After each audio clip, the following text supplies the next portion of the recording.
Introducción a las ciencias sociales. Hoy vamos a abordar la revolución científica, la ilustración y el evolucionismo unilineal. Comenzamos con ilustrarnos sobre la revolución científica, que es uno de los grandes acontecimientos que definen al mundo moderno. Esta revolución comenzó cuando Nicolás Copérnico, publicó su libro sobre las revoluciones de las esferas celestes y de la estructura del cuerpo humano. La revolución científica se dio para los siglos XVI y XVII con la aparición de nuevas ideas y nuevos conocimientos de la ciencia, transformando las visiones antiguas y medievales sobre la naturaleza y obviamente del hombre. Esto produjo que se sentaran las bases de la ciencia moderna. En este periodo se experimenta la transformación fundamental de las ideas científicas, así como la física, la astronomía y la biología, en las instituciones que se abordaban para cambiar perfectamente la forma de pensar de las personas de esa época. La tarea de la ciencia fue encontrar técnicas precisas para mostrar cómo los conceptos matemáticos se podían utilizar para explicar bastantes fenómenos naturales, ya que en la época se manejaba mucho la creencia de Dios. En ese periodo se experimentó una transformación fundamental en las ideas científicas de la física para llegar incluso a la transformación de grandes y enormes pasos agigantados hasta nuestros días. Dentro de la revolución copernicana, también se le conoce como giro copernicano, consistió en cambiar la Tierra por el Sol como el centro del universo. Cosmológicamente significó que la Tierra se mueve y gira junto a los demás planetas y alrededor del Sol, o bien que el Sol rige el cosmos ocupando la posición central. Esto fue una revolución, ya que en la Edad Media la Tierra ocupaba el centro de la Tierra y Nicolás Copérnico colocó el Sol como el centro. A esa teoría se le llamó heliocéntrica.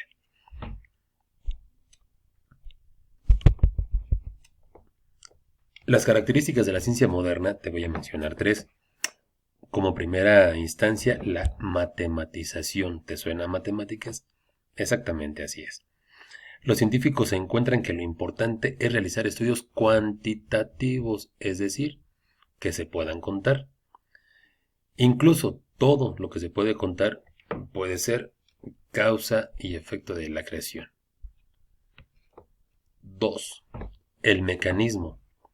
Se estudian los fenómenos naturales para buscar leyes que aprueben los fenómenos y dejan a un lado las causas. Ese es el mecanismo. Y el 3 es la experimentación. Predomina el método inductivo más que el deductivo. La única manera de acercarse a la realidad es experimentando. Recuerda que estos métodos los dominas perfectamente bien, de lo particular a lo general y de lo general a lo particular.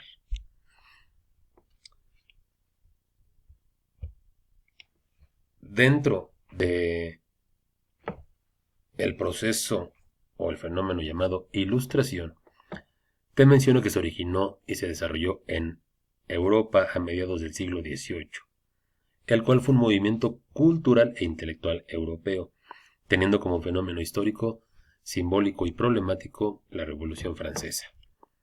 Tuvo lugar en la época de las revoluciones liberales y burguesas. Al siglo XVIII se le conoce también como el siglo de las luces, pues la luz de la razón es la que mejor caracteriza un movimiento llamado ilustración.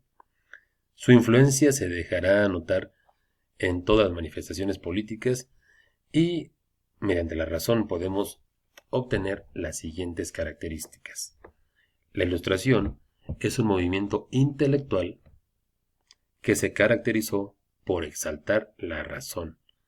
Surge en Inglaterra y algunos representantes son Montesquieu, Voltaire, Rousseau, Diderot y Descartes. La razón es la luz que guiaba a la humanidad.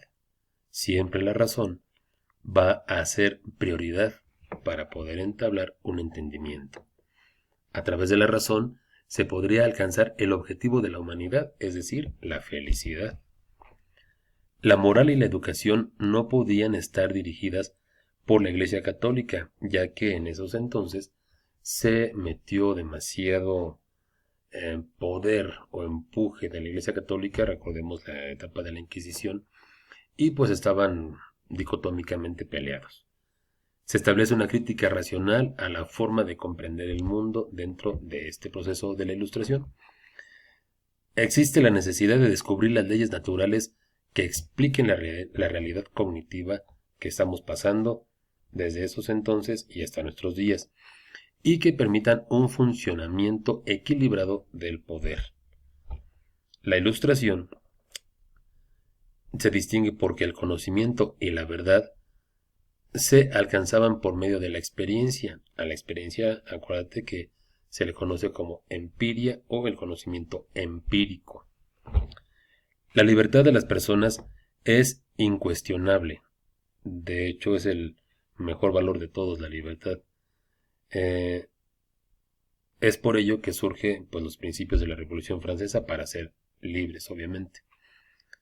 Montesquieu impulsó la división de poderes del Estado.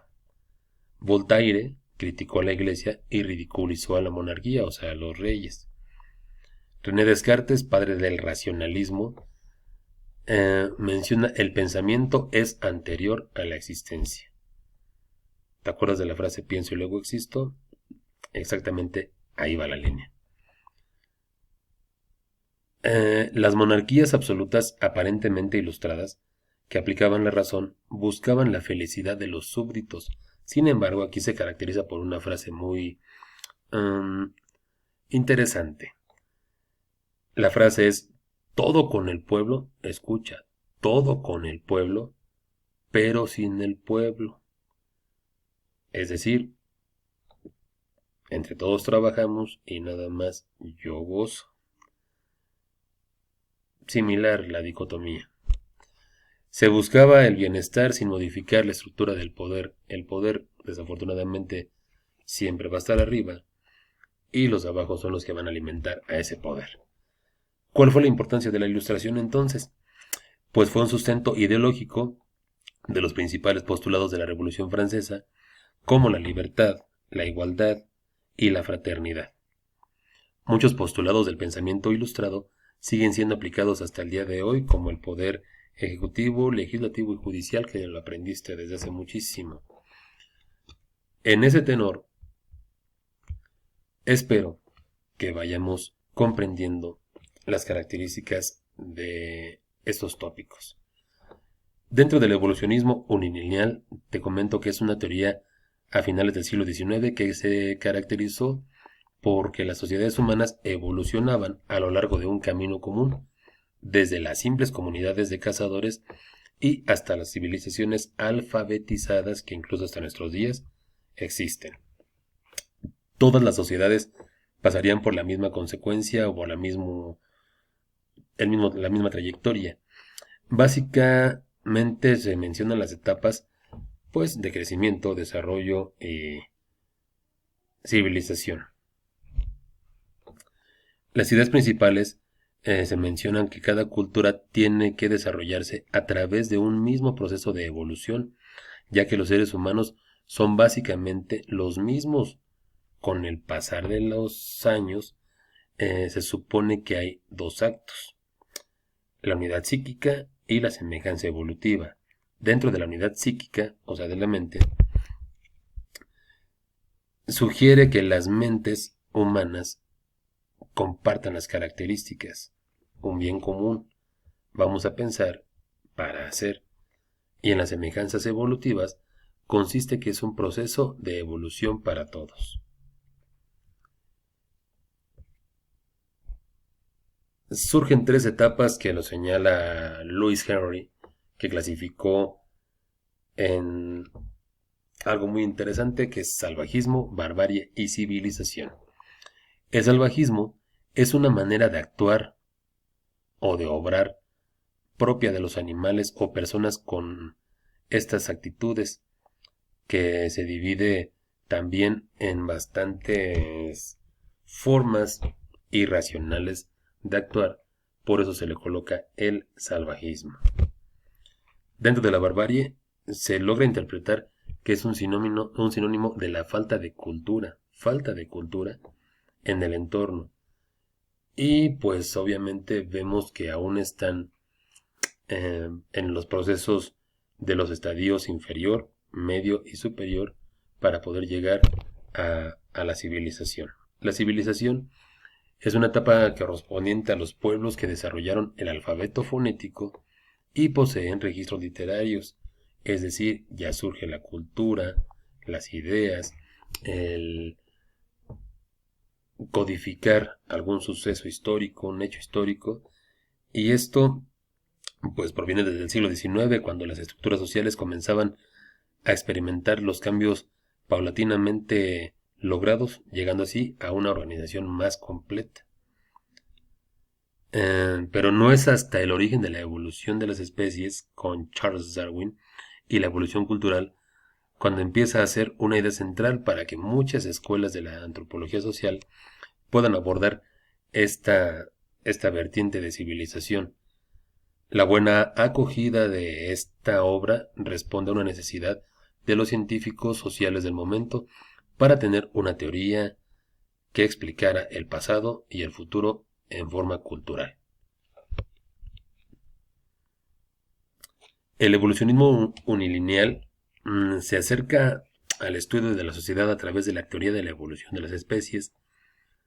En el siglo XIX se puede decir que surge a finales de ese siglo, cuando las estructuras sociales empezaban a experimentar cambios totalmente eh, benéficos para la humanidad.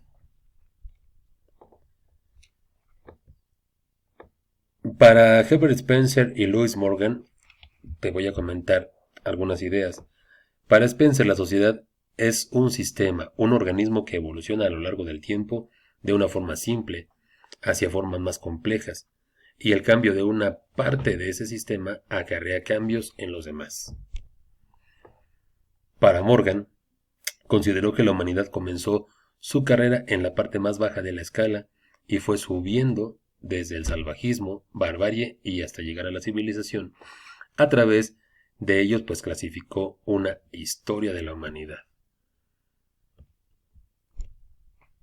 El evolucionismo unilineal se aleja de las posiciones del empirismo, o sea, de la experiencia, y del racionalismo, o sea, de la razón, para dar pie a una nueva concepción de construcción del conocimiento social basada en la idea de evolución y progreso.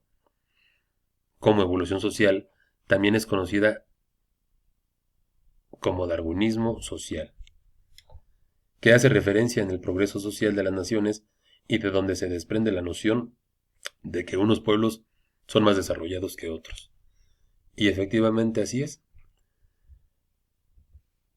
Se acerca mucho a la teoría darwiniana desde cómo inicia el hombre hasta cómo se desarrolla. Precisamente así se hace el símil en este apartado, porque el salvajismo, pues el hombre vivía de una manera, en la barbarie de otra, y en la civilización, pues vivimos de una manera totalmente conjunta de las otras dos, utilizando la razón, el trabajo, la organización y las ideas. Para los evolucionistas, todas las culturas han recorrido un progreso evolutivo similar. En la medida en que crece la sociedad, lo hace también su estructura, y en tanto más se desarrolla, se tornan más complejas sus funciones. La sociedad siempre va a distinguirse por lo mismo. Entre más personas seamos, más pluralidad hay de todo, de opiniones, de vestimentas, de cultura, de tradiciones, de problemas, de soluciones, de ideas. Es una gama enorme el hecho de tener la oportunidad de estar precisamente en la evolución. Hasta aquí